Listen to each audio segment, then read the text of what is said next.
স্বাগত। Indian secular front জিন্দাবাদ। Indian secular front জিন্দাবাদ। বাংলার আকাশে বাতাসে ইন্ডিয়ান সেকুলার ফ্রন্টের ঝান্ডা উঠছে উঠবে ইনকলাব জিন্দাবাদ। আসাদ সিদ্দিকী সাহেব বাদুড়িয়াবাসী আপনাকে জানাই স্বাগত। ছোট ভাইজান আপনাকে জানাই স্বাগত। আসাদ সিদ্দিকী সাহেব আপনাকে জানাই ওয়েলকাম। ইন্ডিয়ান সেকুলার ফ্রন্ট জিন্দাবাদ। ইন্ডিয়ান সেকুলার ফ্রন্ট জিন্দাবাদ। আসাদ সিদ্দিকী সাহেব বাদুড়িয়াবাসী আপনাকে জানাই স্বাগত। ইন্ডিয়ান সেকুলার ফ্রন্ট জিন্দাবাদ। ইন্ডিয়ান সেকুলার ফ্রন্ট জিন্দাবাদ।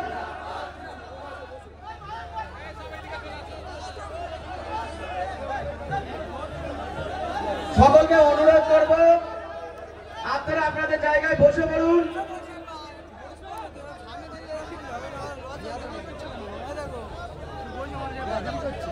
প্রত্যেক ভাইকে অনুরোধ করবো আপনারা যারা ডান দিক বাদিকে আছেন বসার জায়গা আছে আপনারা বসে পড়ুন। আমাদের প্রাণ প্রিয় ছোট ভাইজান মঞ্চে পৌঁছে গেছেন। আপনারা আপনাদের জায়গায় বসে পড়ার জন্য অনুরোধ করছি। আপনারা সকাল থেকে যেভাবে আমাদেরকে সহযোগিতা করেছেন বাকি সময়টুকু আশা করবো আমাদেরকে সহযোগিতা করবেন। প্রত্যেক ভলেন্টিয়ার ভাই যারা রয়েছেন আপনাদের কাছে অনুরোধ আপনাদের দায়িত্ব পালন করুন। প্রত্যেক ভলেন্টিয়ার ভাই অনুরোধ করবো আপনারা আপনাদের দায়িত্ব পালন করুন। পেছনে আপনারা বসে পড়ুন পেছনে।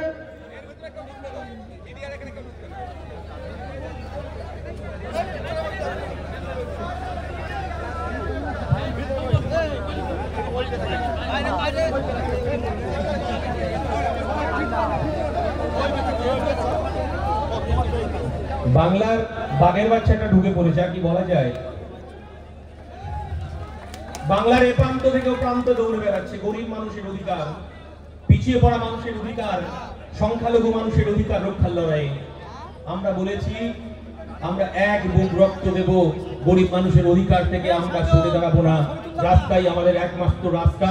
গণতন্ত্র রক্ষার জন্য, ধর্মনিরপেক্ষতা, সংবিধান রক্ষার জন্য এই লড়াই আমাদেরকে চলবে। যে কথাটা বলছিলাম যে 1992 সালে সেদিনকে বাবরি মসজিদের ঘটনা, সেদিনকে আমরা ছোট ছিলাম, 2-3-তে পড়ি।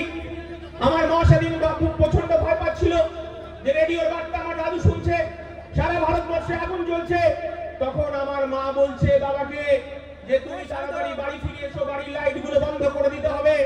আমার বাবা আমার মাকে আশ্বস্ত করে বলল আমি পাশের গ্রামে যাচ্ছি, পাশের গ্রামে আমার চাচাদের সঙ্গে আমার চাচিদের সঙ্গে আমি একটু দেখা করে আসি।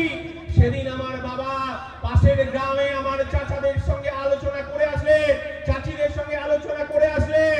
আর রাত্রি 10টার সময় আমার বাবা ফিরে বললেন সমস্ত লাইট জ্বালিয়ে দাও, আমরা মিটিং করে এসেছি।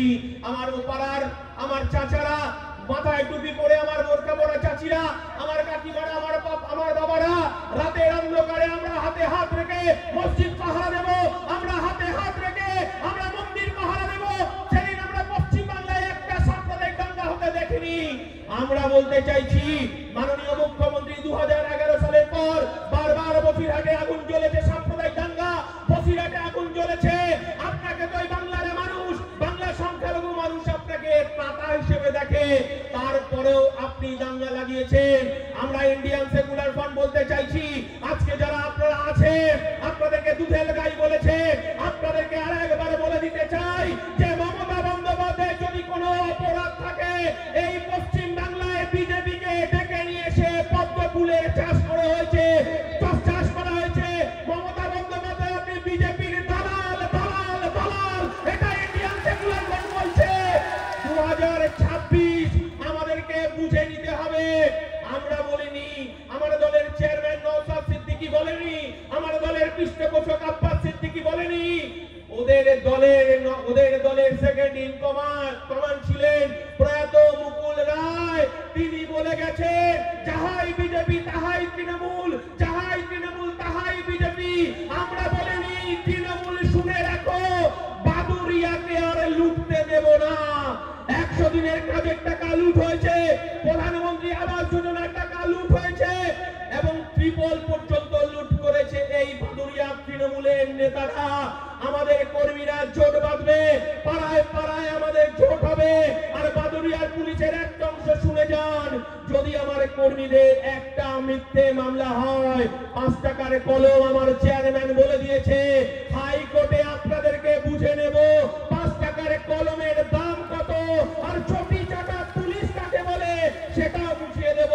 সবাই ভালো থাকবেন, মাথা ঠান্ডা রাখবেন। তৃণমূলকে বুঝে নিতে হবে এই তৃণমূল আসলে বিজেপির দালালি করছে এই রাজ্যে। আর আপনি বলছেন যে মুসলমান পাড়ায় গিয়ে বলছেন আইএসএফ বিজেপির দালাল মুসলমানের দল, আর আপনি হিন্দু পাড়ায় গিয়ে বলছেন হিন্দু পাড়ায় মুসলমানের দল বলছেন, আর মুসলমান পাড়ায় গিয়ে বিজেপির দালাল বলছেন। আপনাকে বুঝে ফেলেছেন।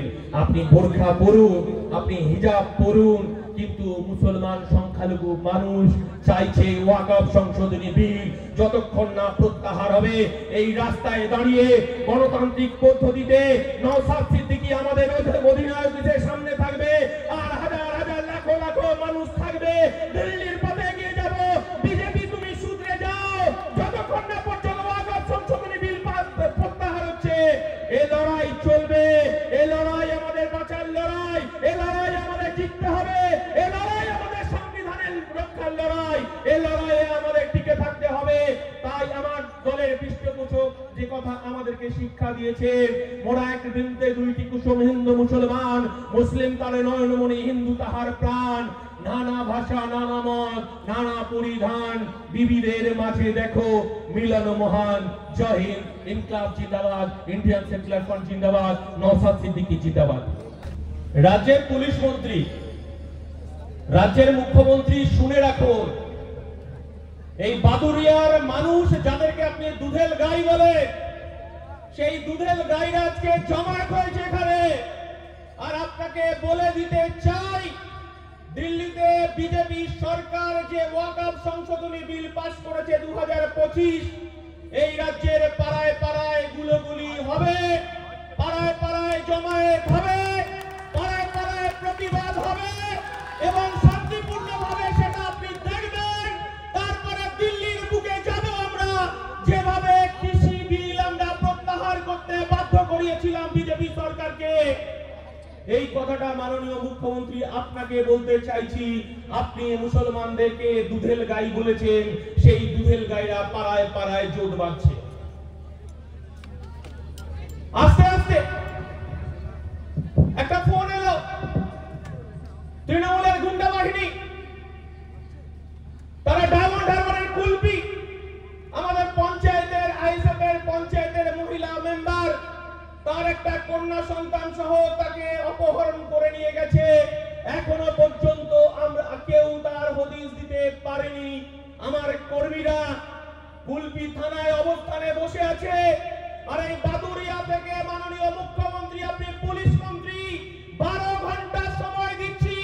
যদি আমার পঞ্চায়েতের মেম্বার যদি বাড়ি না ফিরে আসে, তাহলে কালকে ডায়মন্ড হারবার কুলপি দেখবে আইএসএফ কাকে বলে আর নওশাদ সিদ্দিকী কাকে বলে। আমরা বলতে চাইছি, এটা কঠিন পরিস্থিতির মধ্য দিয়ে আমরা চলছি।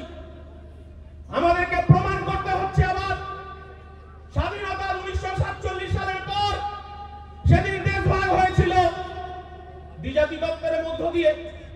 অনেকে জানেন, অনেকে জানেন না। ভারত স্বাধীনতা হয়েছে সেদিন দ্বিজাতি তত্ত্বের ভিত্তিতে। পাকিস্তান ভাগ হয়ে গেছে, আর ভারতবর্ষ ধর্মনিরপেক্ষ দেশ। এই দেশ হিন্দু মুসলমানের দেশ, এই দেশ খ্রিস্টান, এই দেশ জৈন, এই দেশ আদিবাসী দলিতদের দেশ। আমার ইন্ডিয়ান সেকুলার ফ্রন্টের পৃষ্ঠপোষক বলছে, নানা ভাষা নানা মত নানা পরিধান, বিবিধের মাঝে দেখো মিলন মহান। আমার পৃষ্ঠপোষক আব্বাস সিদ্দিকী বলছে, আমার মুসলমান ভাইরা মাথায় টুপি পরে নিরাপদে মসজিদে নামাজ পড়বে, আর আমার হিন্দু ভাইরা মন্দিরে ঘন্টা বাজিয়ে পুজো করবে, আর আমার মতুয়া ভাইরা ডঙ্কা বাজিয়ে তারা হরিচাঁদ গুরুচাঁদের পুজো করবে, আর আমার খ্রিস্টান ভাইরা তারা গির্জায় গিয়ে প্রার্থনা করবে। এটাই আমরা ভারতবর্ষ দেখতে চাই। তাই তো আমরা ইন্ডিয়ান সেকুলার ফ্রন্ট বলছি, আমার দলের স্লোগান আমরা বলছি, মোর এক বৃন্দে দুইটি কুসুম, হিন্দু মুসলমান, মুসলিম তার নরমণি, হিন্দু তাহার প্রাণ।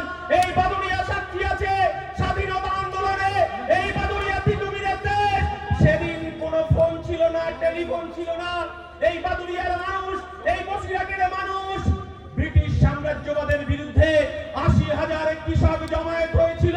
ব্রিটিশ সাম্রাজ্যবাদ পিছু হতে বাধ্য হয়েছিল, কিন্তু ব্রিটিশদের তাদের স্বৈরাচারের বিরুদ্ধে আমরা রুখে দাঁড়াতে পারিনি। কিন্তু তিতুমিরের বংশধর এখনো এই বাদুড়িয়াতে আছে, তারা মাথা নত করবে না। তাদের বাপ জেঠাদের কবরস্থান, বাপ জেঠাদের এতিমখানা, বাপ জেঠাদের কবরস্থান, বাপ জেঠাদের মাদ্রাসা তারা রক্ষা করবে, এক বুক রক্ত দেবে। তবু আমরা এই বিল বিজেপিকে প্রত্যাহার করতে হবে। মমতা বন্দ্যোপাধ্যায়ের বুকে খুব লাগছে, বিলটা হলো বিজেপি সরকার, পার্লামেন্টে 2 কক্ষে পাস হয়ে গেল, আর মমতা বন্দ্যোপাধ্যায় বলছে গুলি করতে দেব না। আরে বাবা, জানি আমরা, এই বাংলার মানুষ জানে, এই বাংলার এই বাদুড়িয়ার মানুষ জানে যে 1998 সালে আপনি বিজেপি আরএসএস এর গর্বে জন্ম হয়েছে। অটল বিহারীর হাত ধরাধরি করে আপনি এই পশ্চিম বাংলায় জোট করেছিলেন। এই বাদুড়িয়ার মানুষ জানে, এই পশ্চিম বাংলার মানুষ জানে যে 1998 সালে আপনি বিজেপির সঙ্গে জোট করে এই রাজ্য থেকে বিজেপির 2 জন সাংসদ আপনি পাঠিয়েছিলেন। আপনিও জিতেছিলেন, আপনার দলের কয়েকজন এমপি জিতেছিল। সেদিন অটল বিহারী বাজপেয়ীর মন্ত্রিসভায় মমতা বন্দ্যোপাধ্যায় আপনি রেল মন্ত্রী হয়েছিলেন। মমতা বন্দ্যোপাধ্যায় আপনি এই দমদম থেকে বিজেপির তপন শিকদারকে জিতিয়েছিলেন, তিনি টেলিকম মন্ত্রী হয়েছিলেন। আর আপনি কৃষ্ণনগর থেকে জুলু মুখার্জি, সত্যব্রত মুখার্জিকে জিতিয়েছিলেন, তিনিও দিল্লির মিনিস্টার হয়েছিল। এই বাংলার মানুষ মনে আছে, এই বাংলার মানুষ ভুলে যায়নি যে 2002 সাল সারা ভারতবর্ষে গুজরাট দাঙ্গায় আগুন জ্বলছে, 791 জন মুসলমানকে খুন করলেন নরেন্দ্র মোদী তখন গুজরাটের মুখ্যমন্ত্রী। তিনি গুজরাট দাঙ্গার পরে বিধানসভা নির্বাচনে আপনি পুনরায় মুখ্যমন্ত্রী হলেন। আর আমার রাজ্যের মুখ্যমন্ত্রী, আজকের মুখ্যমন্ত্রী, তখন তিনি বিরোধী নেত্রী ছিলেন, তিনি ফুলের তোড়ায়, তিনি স্বাভাবিক মৃত্যু হিসেবে তাকে ফুলের তোড়া পাঠালেন। এই বাংলার মানুষ ভুলে যায়নি 2003 সাল যখন নাগপুরে আরএসএস এর সভায় আপনাকে নিমন্ত্রণ করলো, আপনি গেলেন। সেদিন আরএসএস কে মমতা বন্দ্যোপাধ্যায় আপনি বললেন প্রকৃত দেশভক্ত যদি থাকে আরএসএস আপনাকে দুর্গা আখ্যায়িত করলো। এই জিনিস আমার বাংলার মানুষ বুঝে যায়নি। মমতা বন্দ্যোপাধ্যায় শুনে রাখুন, আপনার দুধের গাইদের আপনি হিজাব পরে, বোরকা পরে ধোঁকা দিয়েছে। আপনি কলকাতার রেড রোডে ঈদের নামাজে দোয়া আদায় করেছেন। আমি একজন হিন্দু ঘরের সন্তান হয়ে আমার দুর্গা পূজায় 4 দিন ছুটি থাকে, আমার কালী পূজায় ছুটি থাকে, আমার ভাইফোঁটায় ছুটি থাকে, রামনবমীতে ছুটি থাকে, হনুমান জয়ন্তীতে ছুটি থাকে। মাননীয় মুখ্যমন্ত্রী, আপনি এতটাই মুসলমানদের আপনি নাকি রক্ষাকর্তা, আপনার একবার মনে হলো না ঈদে 2 দিন ছুটি দিতে হবে? মুখ্যমন্ত্রী আপনাকে বুঝে গেছে এই বাংলার মানুষ। আপনার ক্যাবিনেট মন্ত্রী দীর্ঘদিনের আপনার সহচর শুভেন্দু অধিকারীকে আপনি পাঠিয়ে দিয়েছেন বিজেপিতে। এই বাংলার বাইনারি পলিটিক্স হচ্ছে, হিন্দু মুসলমানের রাজনীতি করা হচ্ছে। আর নোটিশ পাঠানো হচ্ছে নওশাদ সিদ্দিকীকে, যে বলছে এই বাংলাকে আমাদের রক্তের বিনিময়ে রক্ষা করতে হবে, সাম্প্রদায়িক সম্প্রীতিকে রক্ষা করতে হবে।